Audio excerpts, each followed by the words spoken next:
Buenas tardes, ¿cómo están? ¿Logran ver mi pantalla, estudiantes? ¿Aló? Buenas tardes, doctora.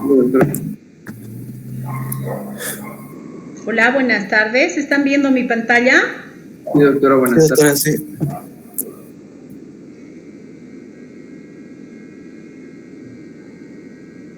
Daisy, Vanessa, ¿logra ver mi pantalla? Buenas tardes, doctora. Sí, se logra ver. No les escucho, les cuento. Doctora, súbale el volumen. Seguramente puede ser el volumen.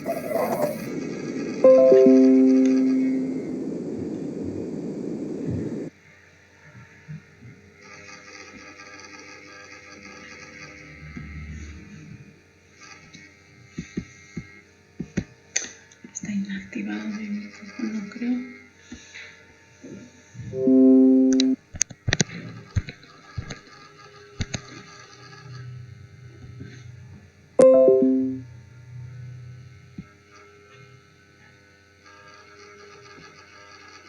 Aló, buenas tardes a todos. ¿Logran escucharme, estudiantes?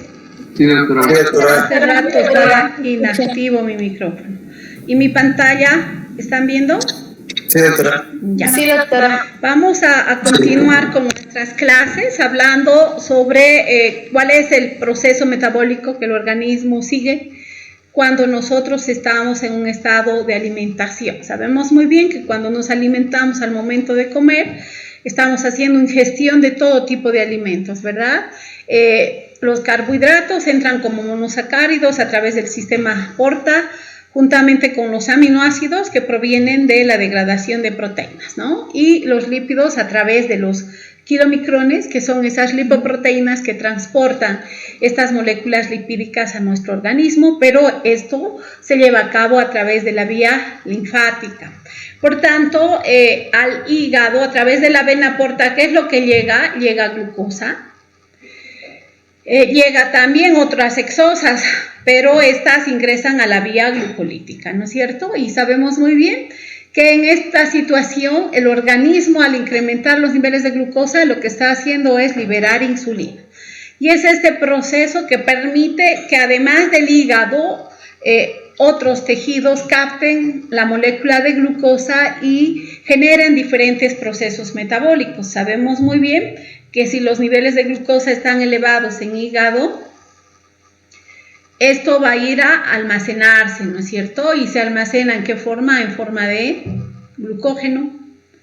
También en hígado la glucosa entra a la vía glucolítica, sabemos que el producto es piruvato, pero acá el piruvato en la mitocondria al transformarse en acetilcoenzima, esta molécula no va a ser la que va a ingresar en realidad en alta proporción al ciclo de Krebs. ¿Dónde se va? A la síntesis de ácidos grasos.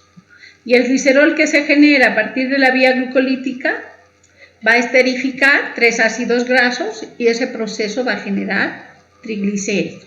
Entonces, esta materia lipídica, estos triglicéridos, juntamente con el colesterol que se sintetiza en el hígado o viene de la alimentación, va a salir a través de una lipoproteína, que en este caso es la VLDL.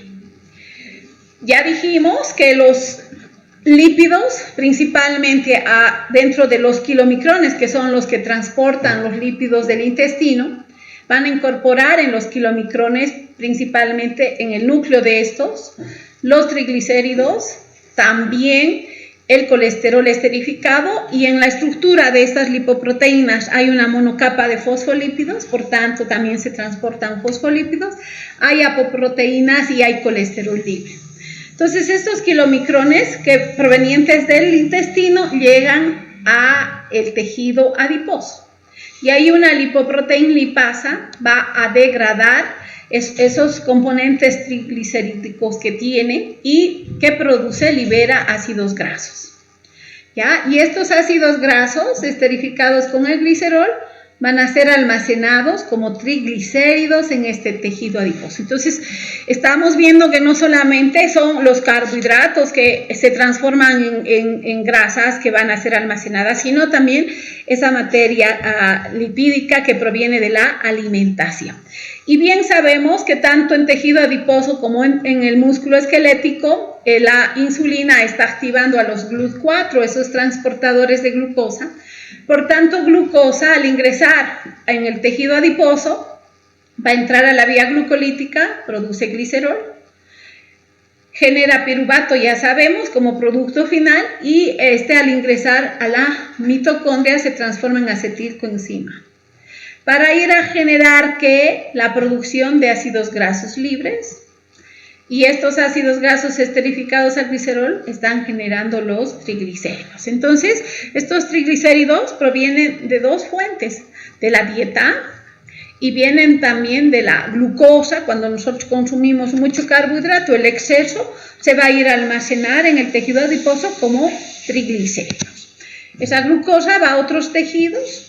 En cerebro, por ejemplo, es el tejido que más utiliza la glucosa para llevar a cabo todas esas funciones fisiológicas metabólicas que se tienen que realizar, generación en este caso, neurotransmisores. La neurotransmisión, para todo eso necesita bastante energía y la fuente de esa energía es la glucosa, ¿ya? Entonces, glucosa en cerebro y otros tejidos principalmente va a entrar a degradarse y generar energía.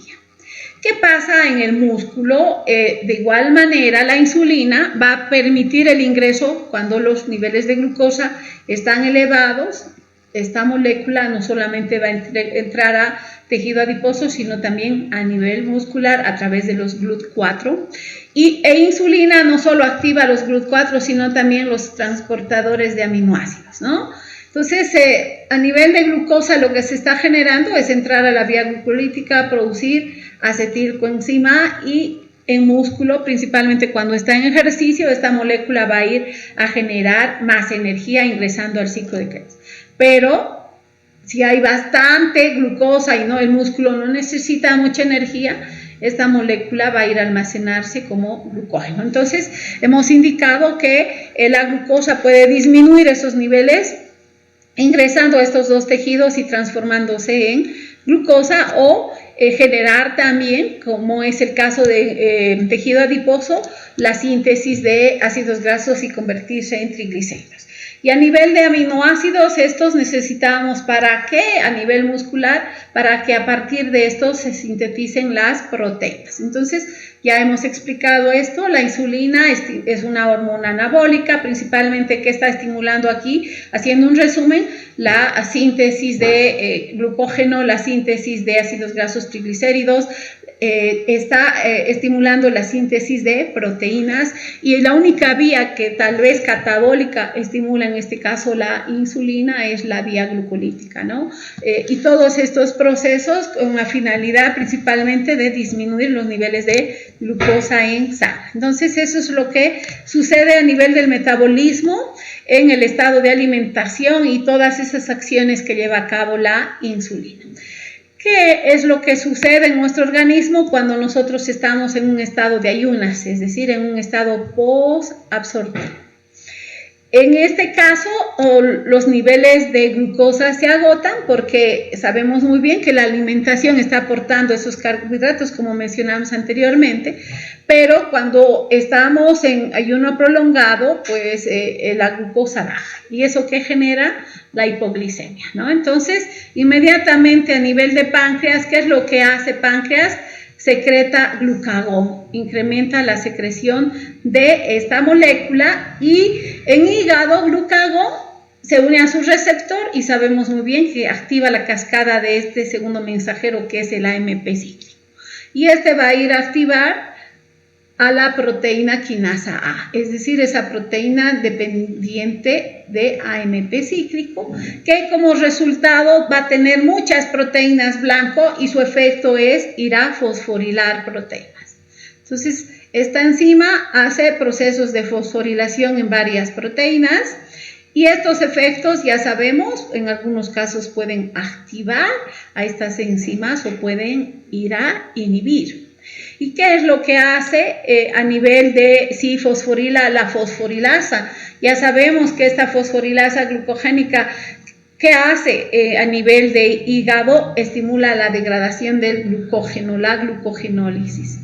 Y por tanto, eso que está incrementando los niveles de glucosa. Y de esa manera, esta hormona aumenta esos niveles de glucosa en sangre a nivel hepático.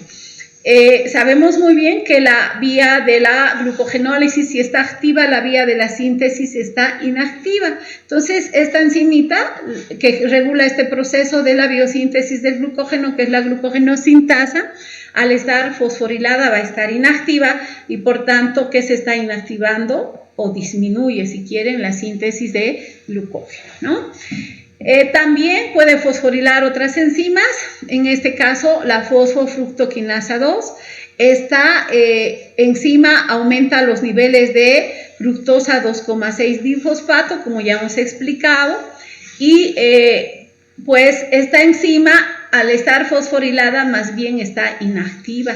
Y si está inactiva, ¿qué está sucediendo? Los niveles de fructosa 2,6 bifosfato bajan, porque esta molécula va a ir a unirse alostéricamente a la fructosa 2,6 bifosfatasa y la va a inhibir. Entonces, si no hay concentraciones de fructosa 2,6 bifosfato, esta enzima, al estar fosforilada, ¿cómo va a estar? Activa, y esta va a ir en realidad, a actuar sobre este sustrato, la fructosa 2,6 bifosfato, ¿no? Haciendo ese proceso de desfosforilación y transformando en fructosa 6-fosfato. Fenómeno que lo que está haciendo es bajar los niveles de esta molécula. Por tanto, si esta molécula está baja, ¿qué enzima se va a activar? La fructosa 1,6 bifosfatasa. Y esta enzima es propia de qué vía metabólica, de la gluconeogénesis. Entonces, estamos hablando de un proceso de activación de la gluconeogénesis y de esa manera aumentando los niveles de glucosa en sangre. Sabemos muy bien que si la gluconeogénesis está activa, la glucólisis está inactiva. ¿Y qué es lo que tenemos que ir a inactivar? La la fosfofructoquinasa 1 en este caso, que es parte de la vía glucolítica y esa enzima reguladora. Si esta enzima está fosforilada, esta enzima está inactiva. En cambio, esta enzima fosforilada, que es parte de la gluconeogénesis, fosforilada va a ser activa. Y nuevamente el glucagón, ¿qué es lo que está haciendo? Activando esos procesos de fosforilación de muchas enzimas en el organismo, ¿no? Entonces, esos mecanismos de fosforilación de enzimas están generando ya sea la activación o inactivación de enzimas y dependiendo de eso, activación o inactivación de vías metabólicas. En conclusión, el glucagón a nivel hepático está incrementando la glucogenólisis, está inhibiendo la síntesis de glucógeno, está incrementando la gluconeogénesis y está inhibiendo o disminuyendo la glucólisis. Fenómenos que en este caso cuando se generan metabólicamente en el organismo van a ir a aumentar los niveles de glucosa en sangre. No sé si hay alguna consulta, chicos, o está claro. ¿Han entendido todo lo que he explicado? ¿O estoy yendo muy rápido? ¿Ah? Está claro, doctora. Ya. ¿Qué pasa en un estado de inanición con la glucemia? ¿Cómo se va a mantener y cómo se va a regular? Cuando hablamos de inanición ya estamos hablando de una situación donde en el organismo tenemos un periodo largo de no comer. Eso significa más de 24 horas, 2-3 días sin comer, ¿no? En esa situación, de igual manera, ¿qué pasa con nuestra glucosa? Está baja, hipoglicemias, y sabemos muy bien esto a nivel de páncreas, que es lo que está generando la secreción de glucagón, y este va a ir a actuar sobre diversos tejidos. En este caso, a nivel del tejido adiposo, ¿qué es lo que va a hacer el glucagón? Estimular la lipólisis, está haciendo un efecto contrario a la insulina. La insulina, ¿qué hacía? Más bien la lipogénesis, ¿verdad? Hacía la síntesis de triglicéridos. En este caso, el glucagón activa en el tejido adiposo a la lipasa sensible a hormona y eso empieza a degradar triglicéridos. Y el producto de degradación de estos, ¿qué van a ser? Ácidos grasos y glicerol, ¿no es cierto? Y los ácidos grasos van a ser transportados al hígado. También pueden ser transportados a músculo. ¿Para qué? Para que, como hay bajos niveles de glucosa, estos sean utilizados como fuente de energía. ¿Qué pasa con el ácido graso a nivel hepático? Pues este va a empezar a usar como fuente energética, ¿no? Y este fenómeno, ¿qué va a hacer? De que los cuerpos cetónicos se incrementen. Moléculas que el organismo va a utilizar, el hígado produce, sintetiza cuerpos cetónicos, pero no los utiliza, sino va a exportar a otros tejidos, puede exportar al cerebro, puede exportar al tejido muscular, y de esa manera tanto cerebro como músculo van a usar esos cuerpos cetónicos como fuente de energía, juntamente, en este caso estoy hablando a nivel muscular solamente de ácidos grasos que usan como fuente energética. Cerebro no usa ácidos grasos como fuente energética, pero sí los cuerpos cetónicos. ¿Qué es lo que pasa con la acción del glucagón a nivel de músculo? Músculo empieza a activar la proteólisis. Eso significa que las proteínas musculares se van a empezar a degradar. Y este proceso que está produciendo aminoácidos. Sabemos muy bien que los aminoácidos más gluconeogénicos en el organismo, ya hemos explicado todo esto, son la alanina, la glutamina, y estos van a ser trasladados hacia el hígado. Y en el hígado, ¿qué es lo que van a ir a hacer? Gluconeogénesis. También los eritrocitos sabemos muy bien que hacen una glucólisis anaerobia y su producto de ellos es el lactato cuando la glucosa se degrada, ¿verdad?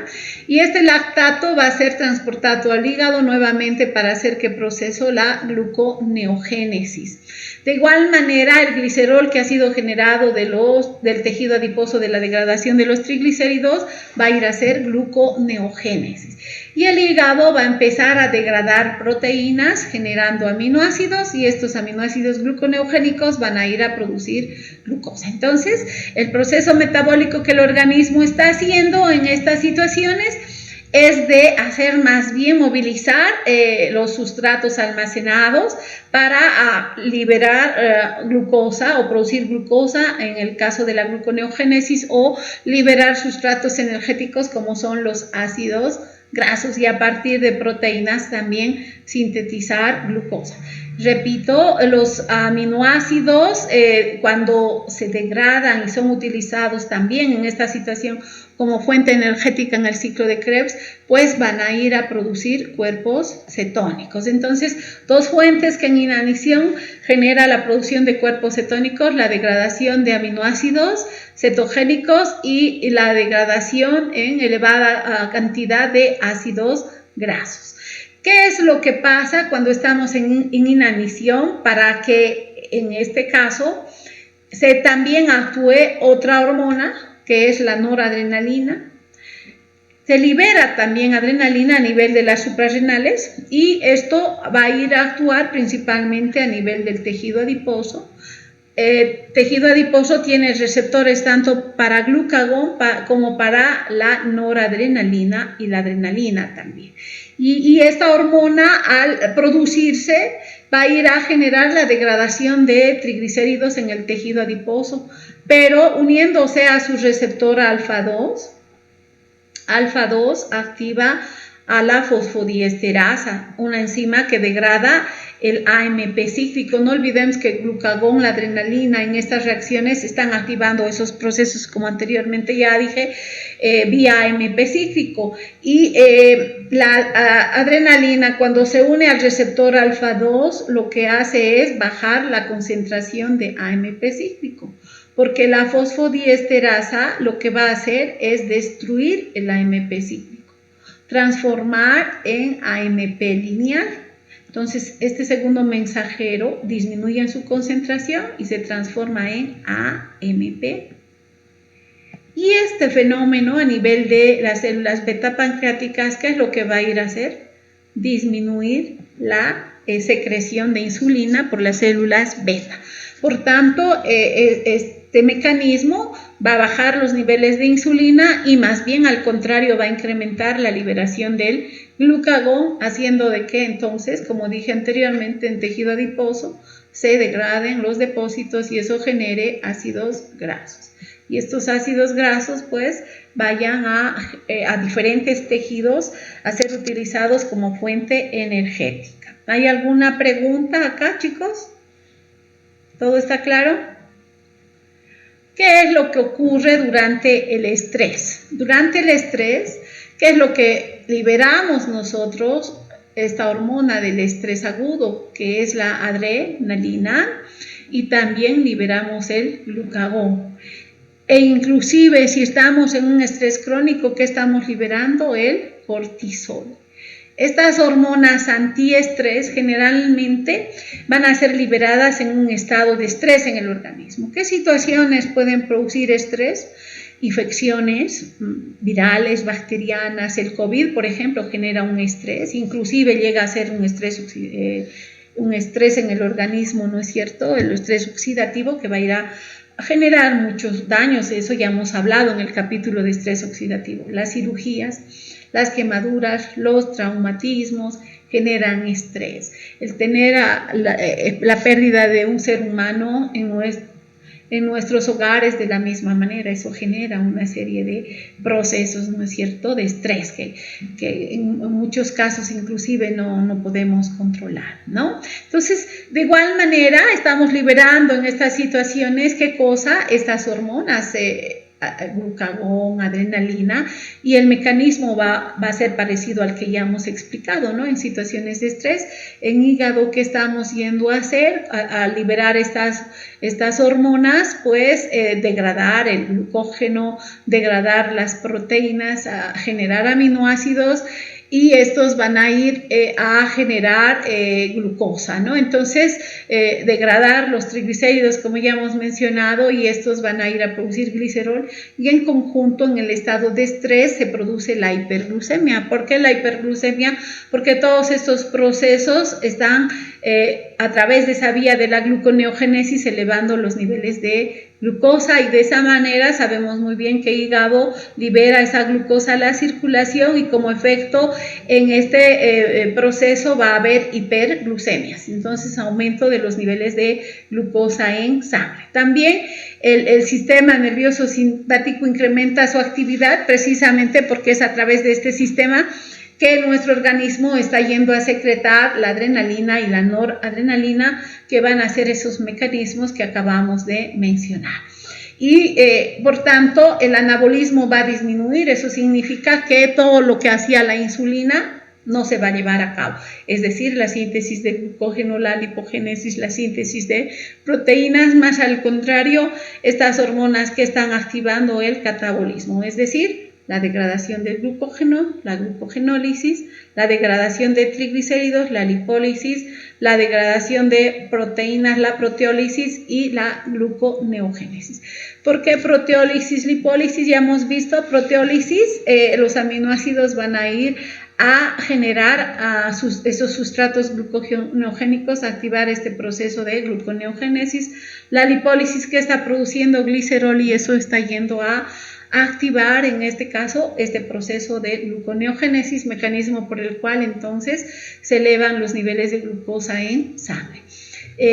La adrenalina produce vasoconstricción, genera a nivel cardíaco taquicardias, también a nivel respiratorio taquipnea, es decir, va a aumentar la frecuencia respiratoria y también se va a generar una leucocitosis. Cuando hablamos de leucocitosis nos referimos a un incremento de leucocitos. No olvidemos entonces que estas hormonas están activando durante el estrés esos procesos y además de estos mecanismos, no olvidemos si hay una elevada degradación de ácidos grasos, estos están yendo a generar beta oxidación y la beta oxidación está generando esos procesos oxidativos y esos procesos oxidativos pueden ir a afectar, por ejemplo, los receptores de insulina, y generar cambios y modificaciones en esos receptores a través de la interacción con los aminoácidos que componen esa proteína,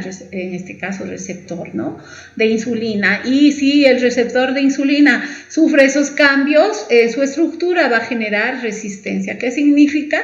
Que si bien yo produzco insulina, pues esta no va a actuar porque no se une a su receptor para generar esos efectos de esas cascadas que ya hemos explicado anteriormente. Entonces, el fenómeno metabólico característico de un estrés es la hiperglucemia. También hay procesos inflamatorios, en este caso aumenta la alfa-antitripsina, la proteína C reactiva, que esta proteína principalmente se produce a nivel hepático, igual que la aptoglobulina también, y vienen a usarse como marcadores inflamatorios, incrementan en su concentración. Y esos efectos también están evitando la biosíntesis de proteínas. No olviden que estas hormonas lo que están haciendo más bien es activar la proteólisis, la degradación. Por tanto, va a haber una supresión en la síntesis de albúmina y sabemos muy bien que albúmina juega un rol muy importante en la osmorregulación, ¿no es cierto? Entonces, vamos a tener también problemas a nivel de la osmorregulación. Entonces, en este proceso, la respuesta endocrina neuroendocrina va a hacer que el hipotálamo va a generar la secreción, en este caso, de la proteína estimuladora de la adenocorticotropina. Esta a nivel de lo que es la hipófisis tiene sus receptores, se une a su receptor y activa la liberación de la adenocorticotropina, es decir, la ACTH. ¿Cuál es su mecanismo de acción de esta hormona a nivel de las suprarrenales? En la corteza, que el colesterol se transforme en cortisol. Hormona que va a ir a tener sus receptores a nivel del tejido adiposo, a nivel de músculo, a nivel de hígado. Y a nivel del tejido adiposo, esto va a estimular la lipólisis, es decir, la liberación de ácidos grasos, e indirectamente, si nos damos cuenta, esto está liberando, ¿qué cosa? Glicerol, y el glicerol también a nivel hepático va a ir a hacer ese proceso de gluconeogénesis. A nivel de músculo, lo que va a estimular esta hormona es la degradación del glucógeno, y a nivel hepático también la degradación del glucógeno, y de esa manera está incrementando los niveles de glucosa en sangre. ¿Qué es lo que pasa a nivel del sistema nervioso simpático? Esta vía va a ir a activar a la médula suprarrenal, haciendo de que esta, a partir de la tirosina, libere ¿qué cosa? Adrenalina y noradrenalina, las catecolaminas, que van a tener receptores a nivel de las arterias, a nivel del hígado y a nivel del corazón.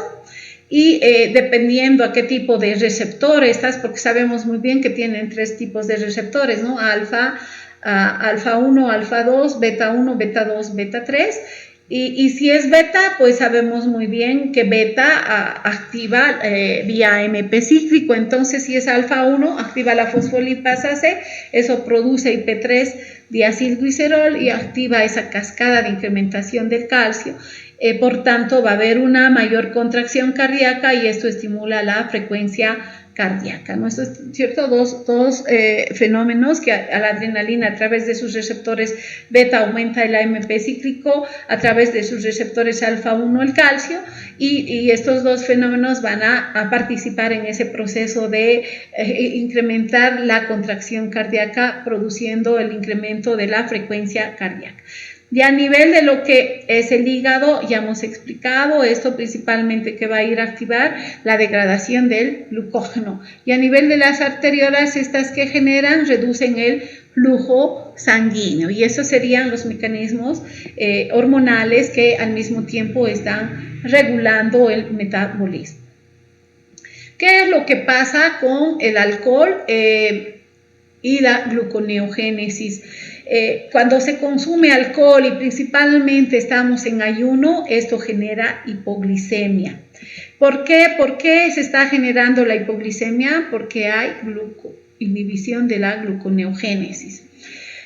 ¿Cuál es el mecanismo por el cual el alcohol está inhibiendo la gluconeogénesis y de esa manera en ayunos está generando hipoglicemia?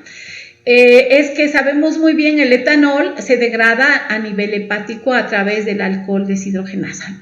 Casi el 90% utiliza el alcohol, esta vía, para metabolizarse, ¿no es cierto? Y como toda deshidrogenasa necesita una coenzima en ese proceso metabólico, y la coenzima que en este caso está usando es NAD oxidado. El etanol se está oxidando a acetaldehído, a este aldehído, y esa reacción, entonces, si nos fijamos, estos hidrógenos están siendo transferidos al NAD, y por tanto este NAD oxidado está generando el NAD reducido. Sabemos muy bien que el incremento de NAD reducido principalmente va a ir a inhibir al ciclo de Krebs. Por tanto, el producto después del acetaldehído va a ser el acetato, y unido a la coenzima A va a producir acetilcoenzima A, y eso va a ir a estimular la síntesis de ácidos grasos triglicéridos y generar inclusive hígado graso, y esto hepatitis, y progresa si el alcohólico continúa consumiendo alcohol, la cirrosis, ¿verdad? Y en este caso, el NADH en el alcohólico se consume el piruvato. ¿Por qué esta reacción hace de que el piruvato vaya al lactato a través de la lactato deshidrogenasa? Porque necesito que este NAD reducido que ha generado la degradación del etanol sea transformado en un NAD oxidado para que continúe la vía glucolítica y también pues los otros procesos donde necesitamos esta molécula de NAD oxidado, porque si el NAD está reducido, ya sabemos, inclusive se bloquea el ciclo de Krebs. Entonces, de la misma manera, el oxalacetato va a pasar a malato por la malato deshidrogenasa citosólica, y esta reacción nuevamente consume el NADH y genera NAD oxidado, ¿no es cierto? Porque estamos hablando de reacciones de óxido-reducción, y estas reacciones, ¿qué es lo que están disminuyendo? Piruvato. Están disminuyendo al oxalacetato, y estos dos son sustratos gluconeogénicos. Si recordamos, incrementa el oxalacetato, eso bloquea el ciclo de Krebs, y después esto está estimulando la gluconeogénesis. Sabemos muy bien que piruvato se transforma en oxalacetato por la piruvato carboxilasa e incrementa los valores de oxalacetato, y si no hay ese mecanismo, pues no hay gluconeogénesis, y es por ello que en ayuno el alcohol genera hipoglicemias, ¿ya? Ahora vamos a hablar de la diabetes, porque no olvidemos, si hay un descontrol a nivel de la gluconeogénesis, esto va a generar diabetes, ¿no? Eso significa, pregunto, si no hay insulina, chicos, ¿qué pasa con la gluconeogénesis? ¿Ah? Hola, ¿me están escuchando? A ver, Antesana, ¿qué pasaría con la gluconeogénesis si mis células beta no producen insulina? ¿Ah? No se podría llegar a producir la gluconeogénesis en este caso. ¿Cómo? Más bien. Aumenta, doctora. No hay hormona que inhiba este proceso, porque lo que hemos dicho, la insulina que hace inhibe la gluconeogénesis. Si no hay insulina, ¿se va a inhibir la gluconeogénesis? No, ¿verdad? ¿Y eso qué está produciendo si la gluconeogénesis no tiene control? Hiperglucemia. Entonces, ¿qué se está generando? Este trastorno que se conoce como ¿qué? Diabetes, ¿no? Y las hiperglucemias van a generar una serie de efectos metabólicos en el organismo, sobre todo trastornos vasculares.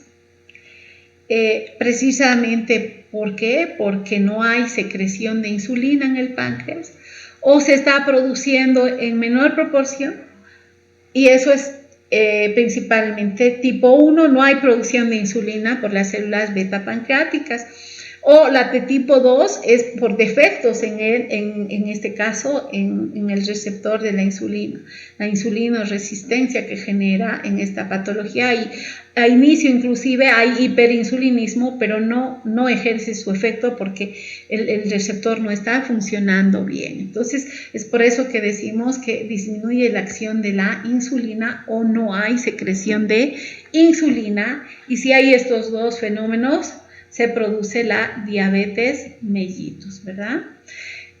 ¿Qué causas generan? Es multifactorial, muchas causas genéticas. Eso normalmente si tengo padres con diabetes, pues puedo tener la predisposición de que genéticamente yo voy a tener diabetes, ¿no es cierto? También los factores ambientales, eso son importantes, y acá en la actualidad se está viendo, y en los niños estamos observando que ya en nuestra población hay obesidad. El comer mucho, tener un estilo de vida sedentario, hace de que en este caso el obeso tiene muchos ácidos grasos, hace beta-oxidación, procesos oxidativos, eso va a ir a generar daño a nivel de los receptores y esto está produciendo un tipo de diabetes tipo 2, ¿ya? El no hacer ejercicios también es un factor predisponente, el fumar y hay una serie de factores que van a ir a estimular esta patología. También alteraciones inmunológicas. Cuando hablo de alteraciones inmunológicas me refiero a que nosotros producimos autoanticuerpos y el estrés oxidativo hace eso, ¿no? Puede ir la misma beta oxidación, generar aldehídos reactivos, estos ir a unirse a los receptores. Estos aldehídos juntamente con las proteínas generar receptores raros. Esa proteína rara va a ser desconocida por mi organismo. ¿Y qué es lo que yo estoy haciendo? Secretando en este caso o produciendo anticuerpos que van a ir a destruir los receptores de insulina y por tanto la insulina no va a poder actuar, ¿ya? La diabetes entonces se debe, como ya dijimos, a una deficiencia. ¿De quién? De la insulina. Esta deficiencia puede ser absoluta, es decir, no producen nuestras células beta absolutamente, o puede ser relativa, puede disminuir. En el caso de la diabetes tipo 2, por ejemplo, como el receptor no está funcionando, las células beta secretan insulina porque el organismo le da la señal como si no tuviera la insulina. Y esto puede generar un agotamiento de las células beta. Y estas ir a empezar a generar disfunción, por ejemplo. Y al estar disfuncionales, ¿qué va a pasar con la producción de insulina? Va a disminuir. Va a haber producción, pero en menor proporción. En ese caso no es una producción deficiente absolutamente, ¿no? Entonces, todas esas causas que acabamos de mencionar, y principalmente es la causa más importante, es la genética, va a ir a generar alteraciones, ¿no es cierto? Ya hemos dicho que la diabetes se caracteriza por una hiperglucemia. Entonces, la alteración que principalmente estamos viendo acá es a nivel de ¿qué? De los carbohidratos. ¿Por qué? Porque este fenómeno de no tener insulina, porque sabemos muy bien que la insulina es una hormona hipoglicemiante. Si no la tenemos, no actúa bien, o no estamos produciendo, pues esta hiperglucemia también va a ir a alterar el metabolismo de las proteínas y va a ir a alterar el metabolismo de los lípidos y también va a generar alteraciones en los electrolitos, ¿ya? Por tanto, hay una serie de alteraciones metabólicas que está generando esa alteración en los carbohidratos por la hiperglucemia que se está generando. Y en este caso, ¿cuál es la causa? Repito, la deficiencia de insulina. Ojo, hay hiperglucemia, nuestro umbral renal es de 200 miligramos, inclusive actualmente ya se está considerando 180 miligramos por decilitro. Entonces, si esos valores sobrepasan esos 180, el riñón no va a tener la capacidad de reabsorber la glucosa. ¿Y qué es lo que se está generando? La glucosuria, es decir, qué es lo que se está eliminando a través de los riñones, la glucosa, ¿no? Bueno, a nivel de lo que son las diabetes, ya hemos visto que hay una serie de alteraciones metabólicas que también van a dar lugar a alteraciones fisiopatológicas y principalmente generar lesiones vasculares y esto generar una disfunción a nivel de varios órganos. Por ejemplo, a nivel de los ojos se puede generar las cataratas, el glaucoma, la ceguera. A nivel del riñón, nefropatías. A nivel cerebral, en este caso, neuropatías. A nivel del corazón, alteraciones cardiovasculares, porque no olvidemos que esas lesiones vasculares van a ir a generar los sangrados trombos, y esto inclusive predisponer a los problemas de infarto agudo de miocardio, ¿no? Entonces, no olvidemos que si hay hiperglucemia que se está generando en esta situación, hiperlipidemias, ¿no? Incremento de ácidos grasos, esos generan estrés oxidativo y ese estrés oxidativo está yendo a dañar el endotelio vascular y este dañado va a ir a lesionarse y a generar sangrados, ¿no? O ir a generar ateroesclerosis, esas placas ateromatosas. ¿Cómo clasificamos las diabetes? En 4 grupos. La diabetes de tipo 1, que es la insulinodependiente. La diabetes de tipo 2, que es la insulinoresistencia. Tenemos las diabetes secundarias, que son ligadas a otras causas, y la diabetes gestacional, que es esta alteración metabólica que se lleva a cabo principalmente a partir del tercer semestre del embarazo, ¿no? Y dentro de estas 4 dentro de estos 4 tipos de diabetes, el más frecuente es la de tipo 2, que en este caso se da principalmente por la obesidad, porque se está generando, o por el estrés demasiado exagerado, que va a ir a producir, en este caso, daño a nivel de lo que es el receptor y eso la resistencia.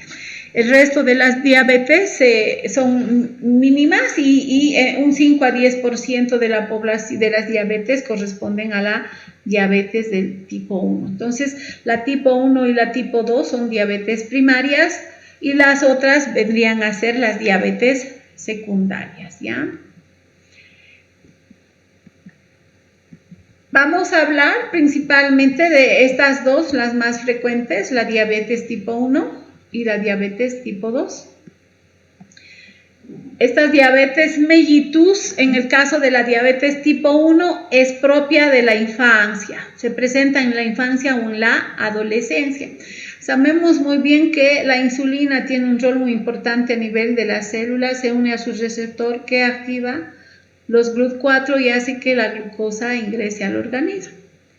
Eso cuando no hay enfermedad, pero ¿qué es lo que pasa cuando las células beta pancreáticas no secretan insulina? Si no hay insulina, el receptor está correctamente en la célula, pero no hay la acción de esta hormona, por tanto, la glucosa, ¿cómo va a permanecer? En altas concentraciones. Entonces, la de tipo 1, ¿qué es lo que no se está generando por el páncreas? La insulina, y si el páncreas no secreta insulina, pues esta no va a bajar los niveles de glucosa y eso va a generar hiperglucemias. En el caso de la tipo 2, el páncreas secreta normalmente la insulina, pero ¿dónde está el defecto? En el receptor. Acá hay una mutación, hay un daño, y por más que tenga insulina, no va a unirse a su receptor y generar esos efectos de hacer que el transportador GLUT4 se active y se exocite y genere el transporte de glucosa al interior del tejido muscular y el tejido adiposo. Entonces, eso está generando ¿qué cosa? Hiperglucemias, incrementos de glucosa en sangre. La de tipo 1, entonces, en resumen, es propio de los niños y adolescentes que no está produciendo páncreas, insulina, y por tanto el tratamiento va a ser darle insulina exógena, ¿no? Frente a esta situación. En cambio, en la de tipo 2, normalmente esto se produce en personas sedentarias, personas obesas, personas que comen mal, comen mucho carbohidrato, muchas grasas, y eso está generando el daño a nivel de los receptores. Entonces, es propio de los adultos, esto se manifiesta principalmente en la edad adulta. El páncreas disminuye en su producción de insulina o, como ya expliqué, el receptor no está trabajando. Y por tanto el tratamiento en este caso principalmente es con el uso de drogas hipoglucemiantes, ¿no? Que en este, por ejemplo, las sulfonilureas, que son secretagogos de insulina, ¿no? Y no olvidemos que en ambos tipos de diabetes tenemos que incrementar el ejercicio para hacer de que esa glucosa se consuma y baje los niveles, y tener una buena alimentación, disminuir la cantidad y principalmente a nivel de los carbohidratos, y comer pues de una buena manera, es decir, consumir bastantes verduras, bastante fruta, bajar el arroz, las papas y poner bastante proteína, ¿no? Y disminuir las grasas inclusive. Entonces, vamos a explicar cuáles son los mecanismos o fenómenos que se generan en la diabetes mellitus tipo 2 a nivel del metabolismo. Esta es conocida como insulino dependiente. También se conoce como diabetes sacarina, y como ya indicamos, aquí hay deficiencia casi completa o total de la insulina. ¿Por qué? Porque el páncreas no está produciendo. Por tanto, si no hay insulina, sabemos muy bien que la insulina abre la puerta para que ingrese la glucosa a las células. Por tanto, no van a bajar los niveles de glucosa en sangre. Más bien, la falta de insulina está haciendo a que la gluconeogénesis está activa, a que la degradación del glucógeno se genere, y inclusive va a ir a activar la producción de glucagón, y el glucagón, chicos, está activando más la gluconeogénesis y generando las hiperglucemias. En esta patología la principal causa es la genética, pero también la autoinmunitaria, ¿no? ¿Qué es lo que se genera? La producción de autoanticuerpos. ¿Contra quiénes? Contra las células beta. Entonces, si nuestras células beta en los islotes pancreáticos son destruidos por nuestros propios anticuerpos, pues no hay producción de insulina por esas células porque están destruidas. ¿Cuáles serían las causas más frecuentes? El COVID está generando esto, chicos, principalmente porque vemos de que se une, ¿no? a través de los receptores BDR y ingresa a las células beta pancreáticas, no solo ahí. Y a mí me acaban de informar que tengo, por ejemplo, hiperplasia del nervio óptico, imagínense, y probablemente sea producido por el COVID. Entonces, las infecciones virales, como el COVID, que están generando procesos inflamatorios, ¿no? Y esos procesos inflamatorios pueden, en este caso, ir a generar el estrés oxidativo, el alterar las células beta y alterar una serie de proteínas, y eso, en este caso, generar anticuerpos contra esas células beta que están alteradas, ¿no es cierto? También los hombres son más susceptibles a esta patología, y principalmente la homeostasis se altera por la hiperglucemia que se está generando, ¿no es cierto? Entonces, en este tipo de diabetes, la el incremento de glucosa, la hiperglucemia es extrema, los valores suben, hay pacientes con 400, 500, 800, inclusive he visto gente que llega a 1000 y no entra en coma, chicos, porque ya estar por los 800 es grave, ¿no? El paciente entra en coma por esas alteraciones metabólicas y sobre todo alteraciones vasculares que está generando la hiperglucemia. Ya hemos explicado que el elevar la glucosa también está aumentando la síntesis de ácidos grasos, triglicéridos. Entonces, acá podemos hacer de que esos ácidos grasos que se están generando también vayan como no hay insulina, no van a ir a sintetizar triglicéridos, ¿no? ¿Qué es lo que van a ir a hacer? Más bien a degradarse y eso generar cetosis. Y la hiperglucemia, pues, entra la vía glucolítica, porque no olvidemos, no hay insulina y eso está haciendo de que esta hiperglucemia incremente los niveles de acetilcoenzima también a través de su catabolismo y eso vaya a generar cuerpos cetónicos. Principalmente porque en la de tipo 1 hay cetosis, hipercetonemia, es decir, elevada producción de cuerpos cetónicos porque no hay absolutamente producción de insulina. Ya que sí hay insulina y en el de tipo 2 es rara la cetosis precisamente porque en este tipo de patología más bien hay hiperinsulinemia porque como el receptor no está trabajando, el organismo empieza a secretar insulina pero sin los efectos que tiene que generar, ¿no? Porque no se une a su receptor, entonces en la de tipo 2 la cetosis es rara. La sintomatología característica de una diabetes es la poliuria, empieza a orinar frecuentemente por la hiperglucemia que se está generando, eso que produce la deshidratación y eso poliurias, hay polifagia, ganas de comer, lamentablemente el diabético tiene mucha hambre, le dan ganas de comer todo y hay polidipsia, sed, ¿no? Ingesta de líquidos y mejor si son líquidos azucarados, lamentablemente, sin darse cuenta empiezan a tomar si es que no han percibido que están con esta patología, ¿no? En la de tipo 1, no olvidemos la insulina está yendo a activar la síntesis de triglicéridos, la síntesis de proteínas, ¿no? La síntesis de glucógeno. El paciente va a perder peso porque más bien al contrario se está activando el catabolismo, ¿no? Hay pérdida de pelo, estas personas diabéticas sienten fatiga, hay debilidad, hay cansancio, inclusive en los niños, porque es propio de niños, hemos dicho, ¿no? Ellos pierden las ganas de jugar, están asténicos, se presentan dolores abdominales. Y en condiciones de estrés crónico, sabemos muy bien que es lo que se está liberando el cortisol. También cuando hacemos tratamientos con prednisona o cortisona, esto está elevando el cortisol, ¿no es cierto? Y esto que genera insulino resistencia.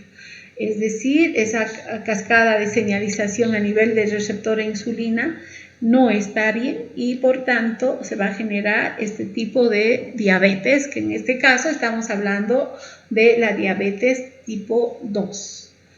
¿Qué otro nombre recibe? Diabetes tardía o diabetes estable del adulto, porque esta es propia de los adultos. ¿Qué es lo que se está generando? La resistencia. ¿Frente a quién? A la hormona que baja los niveles de glucosa, es la insulina. Es decir, principalmente porque la resistencia, porque el receptor no funciona bien y la hormona no actúa eficazmente. Por tanto, no va a poder regular metabólicamente esos procesos de bajar los niveles de glucosa en sangre, que son la inhibición de la gluconeogénesis y la degradación del glucógeno.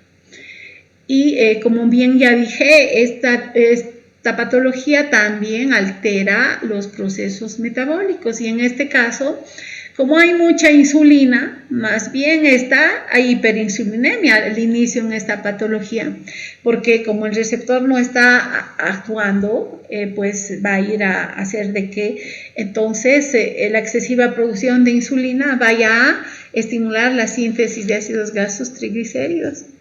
Y en este caso, eso está generando obesidad. Y hay dos corrientes aquí, ¿no? Por ejemplo, la corriente alemana dice la obesidad es la que produce diabetes. Hay otra corriente que dice no, la diabetes produce obesidad. Es como la pelea, si primero es el huevo o primero es la gallina, ¿no? ¿Por qué?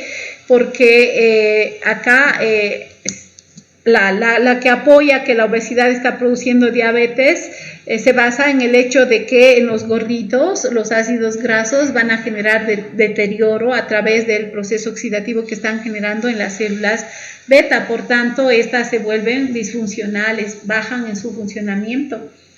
Y eso está haciendo de que no exista una buena respuesta de la insulina en el organismo, ¿no? Y también la insulinoresistencia nos referimos a que principalmente acá se debe a que la insulina no está funcionando bien. ¿Por qué? Porque el receptor no actúa como tiene que ser, ¿ya? Y si no hay insulina, nuevamente que esté actuando, si bien hay producción de insulina en este caso, y eso inclusive de inicio va a generar hiperinsulinemias, ¿no? Pero aún habiendo bastante insulina, como su receptor no está actuando bien, va a generar las hiperglucemias porque no va a abrir la puertita para que la glucosa entre al tejido adiposo y al tejido muscular. Entonces, esos fenómenos, además de alterar las regulaciones del metabolismo de carbohidratos principalmente, estamos haciendo de que pues se cambie, ¿no? En este caso, si no hay insulina,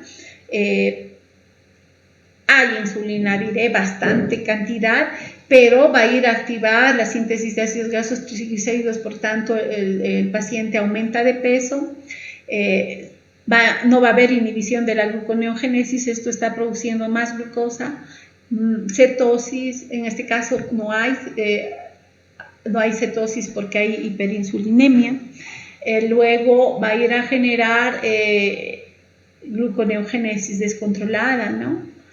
Y bueno, de esa manera entonces va a haber incremento, en este caso, de la producción de glucosa en el hígado, va a haber liberación de ácidos grasos en la circulación. ¿Cuáles son los factores ambientales que dan lugar a esta patología, a la resistencia a la insulina? La obesidad. El 80% de los diabéticos son obesos, ¿sí? Y esto, ¿qué es lo que está generando? La resistencia a la insulina. También se está viendo que la enfermedad del hígado graso no alcohólico, que esto está generando la obesidad, ¿no es cierto? Porque si hay mayor síntesis de ácidos grasos triglicéridos, estos acumulados en el hígado van a producir hígado graso. Y se ha visto que actualmente en la población, principalmente estoy hablando de la población mexicana, americana, el dato ya es de 1 de cada 3 adultos tiene obesidad. Lamentablemente estamos yendo en ese camino por la mala alimentación, ¿no? Esa comida chatarra de comer hamburguesas, papas fritas, harto carbohidrato. En Cochabamba el cochá lo come más. Y estamos viendo que por lo menos en un estudio que yo hice, 30% de los chicos con síndrome metabólico, pero principalmente en los colegios particulares. En los fiscales todavía por el problema de que no tienen plata, la desnutrición, no vemos ese tipo de situación, ¿no? Y uno de cada persona que tiene hígado graso no alcohólico, uno de cada gordito presenta hígado graso no alcohólico, ¿no? Y uno de cada 10 personas produce diabetes mellitus. Otro factor, el sedentarismo. ¿Por qué el sedentarismo? Porque se ha visto que hacer el ejercicio incrementa la producción de GLUT4. Por tanto, sabemos muy bien que GLUT4 actúa sobre 2 tejidos, músculo y tejido adiposo, haciendo que la glucosa entre y se almacene y de esa manera bajen los niveles de glucosa. Y cuando un niño viene principalmente de una madre con diabetes gestacional o un niño que está malnutrido, va a generar, en el caso del niño malnutrido, deterioro en las células beta pancreáticas. Y de igual manera en el niño de madre diabética, se predispone a este tipo de diabetes, ¿no? Y a partir de los 18, 15 años empieza a manifestar este tipo de diabetes. Fisiopatológicamente, entonces, en resumen, ¿qué es lo que tiene este diabético? Problemas a nivel del receptor, defectos. Y esos defectos van a evitar que la insulina se una, y por tanto vamos a evitar que la glucosa ingrese a músculo y la glucosa ingrese a tejido adiposo y sobre todo alterar el incremento de glucosa en el hígado. ¿Por qué? Porque como no está funcionando la insulina, hígado, ¿qué va a ir a hacer? Gluconeogénesis descontrolada, y eso incrementar los niveles de glucosa. ¿Por qué esto? Porque hay alteración a nivel del receptor o también a nivel de la secreción de insulina. En este caso, la producción de insulina es en realidad alterada, hay déficit, no es como en el primer caso que las células beta están dañadas y no hay absolutamente producción de insulina. Entonces, ese déficit de insulina lo que va a llevar a las células pancreáticas más bien es hacer de que las células alfa secreten glucagón, y sabemos muy bien el glucagón en el hígado que está yendo a activar la producción de glucosa. Y como no hay insulina, pues esto incrementa, por tanto, los niveles de glucosa en sangre, no porque no vamos a tener insulina que vaya a bajar esos niveles. Y músculo y tejido adiposo, ¿qué es lo que está yendo a hacer? Resistencia, ¿no? Porque no hay transporte de glucosa a esos tejidos. Y si no hay captación de glucosa, ¿esto qué va a hacer? Está generando hiperglucemia en este caso, ¿no? Entonces, páncreas secreta insulina, pero ¿dónde está el defecto? En el receptor, y eso hace de que hígado más bien genere una mayor gluconeogénesis, una mayor salida, y eso está incrementando los niveles de glucosa en sangre. El tejido adiposo va a hacer de que también esas grasas se liberen, porque va a haber lipólisis, y a nivel de músculo no va a haber captación, igual que a nivel de tejido adiposo, de glucosa, y todo esto está incrementando esos niveles de glucosa en sangre. Entonces, en insulinoresistencia, ¿cuál es el problema? Que el receptor no está funcionando bien, o que las células beta pancreáticas no están produciendo buena cantidad de insulina. Entonces no va a haber la cascada de señalización. La AKT es la proteína quinasa B, que en este caso es la que va a llevar esos efectos metabólicos, ¿no? Si esta está alterada y no está funcionando, normalmente inhibía, ¿no es cierto?, a la gluconeogénesis. Entonces esta no va a estar inhibida, más bien va a estar activa. Activaba la síntesis de glucógeno, más bien en este caso la resistencia, ¿qué es lo que va a hacer? Inhibir la síntesis del glucógeno. Este mecanismo activa el transporte de glucosa, no va a haber transporte de glucosa,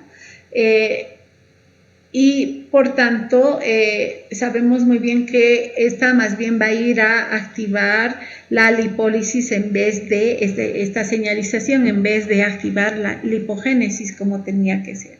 Si hay lipogénesis, ¿qué es lo que está pasando en los tejidos? Estos ácidos grasos se van a oxidar, van a ir a generar en realidad daño a nivel de esas cascadas de señalización de lo que es la insulina intracelular, principalmente haciendo de que el factor de transcripción AP1 se active el NF-κB, y esto vaya a generar, ¿qué cosa? Procesos inflamatorios, y esos procesos inflamatorios generen mayor resistencia. Entonces, no olvidemos la oxidación de ácidos grasos que está yendo a generar radicales libres, y esos radicales libres están generando daño, ya sea a nivel del receptor o a nivel de las proteínas que están implicadas en esa cascada de señalización. Y todo esto, como vemos, al inhibir a este receptor o no existir el receptor de insulina,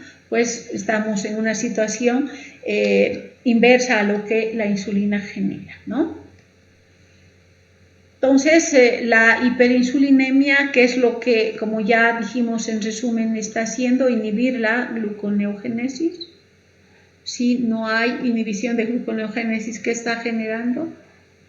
Ese fenotipo de hiperglucemias. Cuando hablo de síndrome metabólico, me refiero a que hay aumento de triglicéridos, puede haber hiperglucemias, puede haber aumentos de las LDL, VLDL, puede haber incremento del colesterol, puede haber hipertensión arterial. Su nombre lo dice, es un síndrome. Entonces, este síndrome se caracteriza por alteraciones de esos parámetros y 3 de estos alterados ya decimos que es síndrome metabólico. Entonces, cuando hablo de dislipidemias me refiero a que hay hipertrigliceridemias, por tanto hay incremento de las LDL y sabemos muy bien que estas LDL van a ir después a generar problemas cardiovasculares. Va a haber incremento en la síntesis de triglicéridos a nivel de hígado y eso va a producir esteatosis hepática, ¿no? Es decir, ¿de qué estoy hablando? Del hígado graso. Lamentablemente acá ese proceso oxidativo está disminuyendo los niveles de HDL y más bien incrementando los niveles de LDL, y eso también llevando a problemas o alteraciones cardiovasculares porque se manifiesta los problemas de aterosclerosis, ¿no es cierto? Hay hiperuricemia, mucha glucosa va a entrar a la vía de las pentosas y eso va a incrementar los niveles de ácido úrico. Y la obesidad en este tipo de pacientes se ve a nivel central y visceral, ¿no? Ya hemos hablado, a nivel de hígado hay hepatopatías y el elevar los ácidos grasos, eso estimula mayor beta-oxidación, estrés, está también generando hipertensión arterial. Y en este caso, como hay hiperinsulinemia, pues no hay cetosis, ¿no? O es muy raro que se genere la síntesis de cuerpos cetónicos. Entonces, la hiperglucemia va a producir deshidratación diuresmótica, disminución de la entrada de glucosa a nivel muscular y a nivel renal va a haber glucosuria, es decir, pérdida de glucosa por la orina. A nivel muscular va a haber degradación de proteínas y eso va a generar destrucción muscular. A nivel hepático, por el hígado graso que se está generando, hay disfunciones hepáticas. Eso significa que las transaminasas se están alterando, esos marcadores hepáticos. Puede haber inclusive hiperbilirubinemias, ¿no?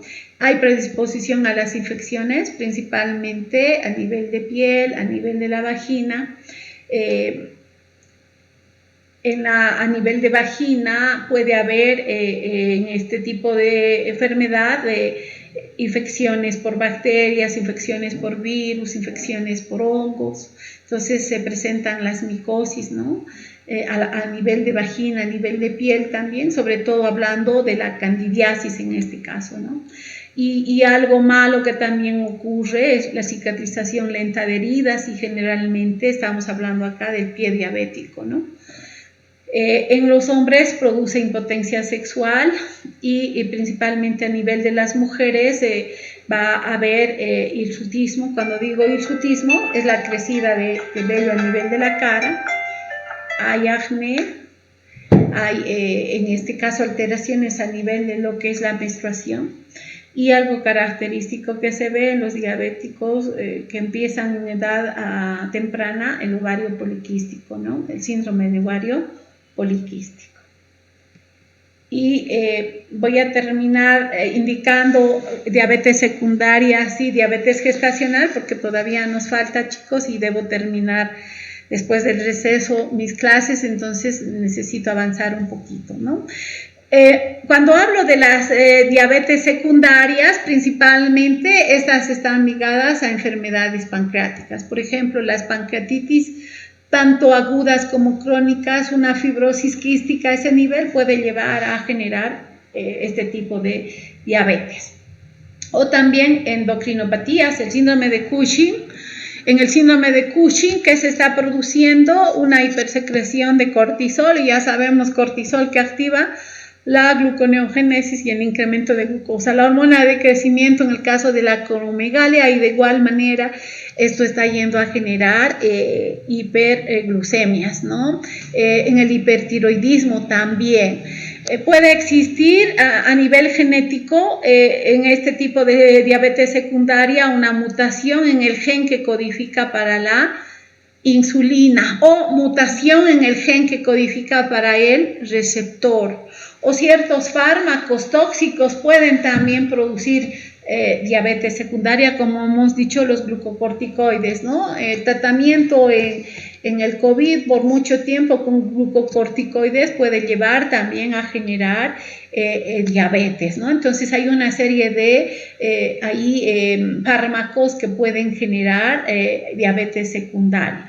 Agentes infecciosos también, la rubiola, el citomegalovirus, en el síndrome de Down, el síndrome de Klinefelter, por ejemplo, también se ha visto que hay diabetes secundarias, ¿no? Y finalmente hablar de la diabetes gestacional. Esta principalmente se manifiesta a partir del tercer trimestre de gestación. La mujer empieza a incrementar sus niveles de glucosa porque disminuye la secreción de insulina, ¿ya? Y esto, al generar la hiperglucemia en la mujer embarazada, pues puede inclusive transferirse en este caso al feto y generar hiperglucemias. Y cuando el niño nace, está con hiperinsulinismo, como ya hablamos anteriormente, en este niño puede nacer y tener hipoglicemias por la hiperinsulinemia que se está generando. Entonces, hace de que el embarazo tenga riesgo y después esos niños que nacen de madres diabéticas pueden en un 60% a partir de los 15 años producir la diabetes de tipo 2. ¿Cuál es la característica de este niño? Como ya hemos explicado en los capítulos anteriores, son macrosómicos, son grandes porque hay hiperinsulinemia en ellos y esto está generando un mayor biosíntesis de proteínas, de triglicéridos, ¿no es cierto? La hiperinsulinemia que se está generando en ese niño que nace de una madre diabética, y al nacer va a tener hipoglicemias, inclusive podemos observar hiperbilirubinemia, ¿no? Es decir, el incremento de bilirrubina. Todo esto, ¿por qué? Porque, repito, la hiperglucemia que en la madre se está generando durante la gestación está haciendo que el niño produzca más insulina y son los efectos de la insulina que van a hacer que ese niño empiece a crecer más, ¿no? Por los procesos metabólicos de la señalización genética que esta hormona realiza. Hasta ahí hemos terminado lo que es diabetes. Luego vamos a hablar en los próximos capítulos, chicos, del diagnóstico, cómo se hace el diagnóstico, y también hablar del tratamiento y hablar un poco de cuáles son esas manifestaciones clínicas ligadas a las complicaciones que produce esta enfermedad, ¿ya? Y comunicarles que a partir de la próxima semana estamos ya en receso, ¿no es cierto? Por tanto, no tenemos clases durante 2 semanas, es el receso, ¿no?